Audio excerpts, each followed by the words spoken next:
Despite tearing his Achilles tendon and missing the entire 2020 season, Kevin Durant continues to play at an MVP level thanks to one critical, all-important skill: his shooting.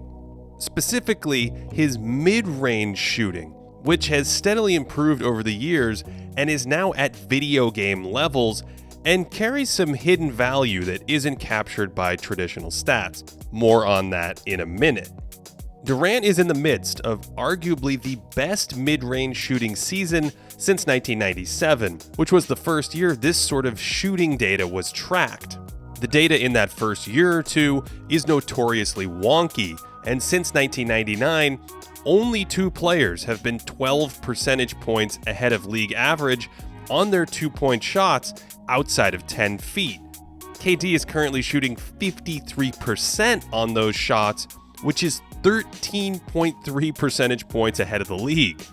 Since the average half-court possession in 2022 is worth just under a point, a 53% 2-point shot is like getting a typical possession from the best half-court offense in the league.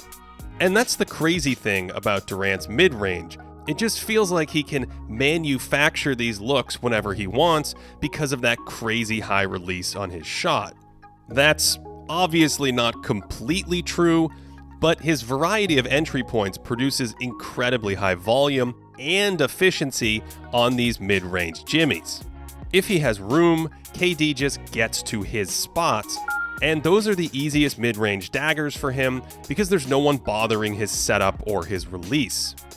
A really long defender has him here, but it doesn't matter because once that hesitation creates airspace, he can rise, fire, and stick it in the vault. Here's another ISO against a big defender, and Durant uses a little hop to step back, and his feet are facing the sideline, but he's great at quickly squaring that lead shoulder, and that's actually good defense. He's just too big. One option for opponents is to swipe as Durant brings it up into his shot, and another option is to get up into his airspace as he's releasing it, which disrupts his rhythm a little bit. Because if he's allowed to bounce into his motion and comfortably dip, there's not much a defender can do once he brings it up into that second part of his shot. This looks like a highly contested jumper, but it's entirely in rhythm, and KD is aiming for this spot on the floor, which almost makes it a practice shot despite 2 nearby defenders. We know he can post up and go over either shoulder with a bit of a fadeaway, which seems especially unfair considering Chewbacca couldn't block his shot, and we know he has that one-legged Dirk move as well. But he also gets into these shots off of movement. This is a curl with one dribble into space, and that's too easy for Durant. This one's off a little backdoor cut, and it's the same situation we saw in transition, looking for that sweet spot off one big dribble, and even lengthy defenders can't close that distance. Kevin's been flowing off this kind of screen into a catch and shoot for years, and it's hard to recover when he gets just a little room like that. Durant isn't the only one crushing the mid-range this year. DeMar DeRozan is having a monster season there too. DeMar is only a 28% three-point shooter, so he can't drain long twos like Durant, but DeRozan is white hot on slightly shorter mid-rangers. He's at 51% between 10 and 20 feet, and is shooting an insane 57% from 10 to 15 feet away. He's only taken 100 shots from there, but no one has ever crossed the 55% mark with at least 150 attempts since 1997, so DeMar is setting an historic pace from the heart of the mid-range. He can get to that foul line area frequently with his handle and athletic package, and he's also sturdy enough to take contact from strong wings and still elevate over a number of defenders. Because he's not a big three-point threat, you'll see teams go under his screens, but that only helps him operate in that foul line area where he's deadly. DeMar has that second three-peat Jordan package going, spinning into a right shoulder fadeaway, and he can get to that exact same move off the left shoulder too, and check out his footwork on these, hopping on that right foot during the spin, which helps rotate the hips and square him in the air.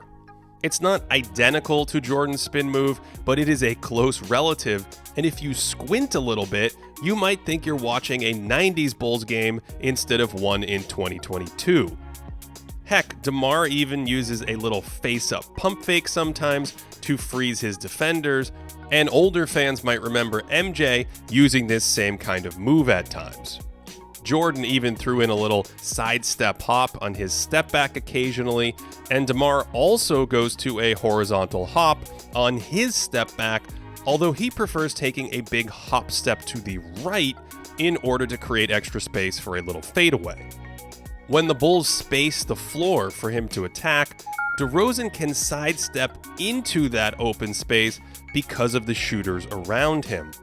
This works with Zach LaVine on the floor, where both players can still operate in their comfort zones. Remember, LaVine's slashing for twos or splashing threes off movement, as discussed earlier this year. When Zach heads to the bench, DeRozan naturally does more, and his scoring volume actually surpasses Durant's when James Harden is off the floor, although KD does maintain his efficiency edge over DeMar. Another benefit of spacing around DeRozan like this is that teams today can't naturally double team these high post areas.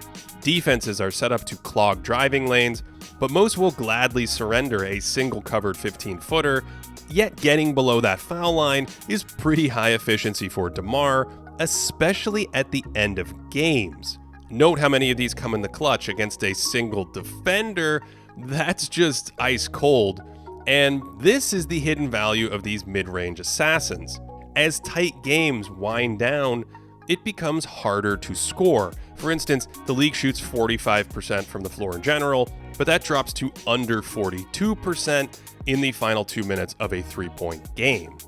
So having players who can self-generate comfortable looks in those spots is more efficient than the raw numbers would suggest. Additionally, in the final minute or two of a game, the value of a three-pointer often dissipates. If you trail by one in the waning moments, there's little value in the extra point gain from making a 3 versus a 2. These situations won't make a team 6 or 8 wins better, but over the course of a season, they could swing a few close games, and that's been the case for Durant and DeRozan this year.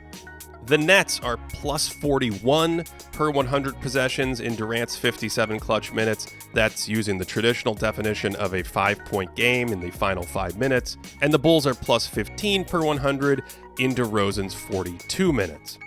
Let's use a more fluid definition from play-by-play stats. In so-called high leverage situations with the game close in the fourth quarter, Durant is 15 of 30 on his mid-range shots, and DeRozan is a scorching 12 for 14. So, they're doing it with slightly different styles, but both Kevin Durant and DeMar DeRozan are winning with the mid-range, and yes, that's according to the analytics too. Remember, no reliable stat ever said the mid-range was inefficient, they just said the mid-range was inefficient for weak shooters. If you like content like this and want more, check out patreon.com/thinkingbasketball, where there are extra videos, podcasts, daily stats, and more. Thanks for watching all the way through, and as always, wherever you are watching from, I hope you are having a great day.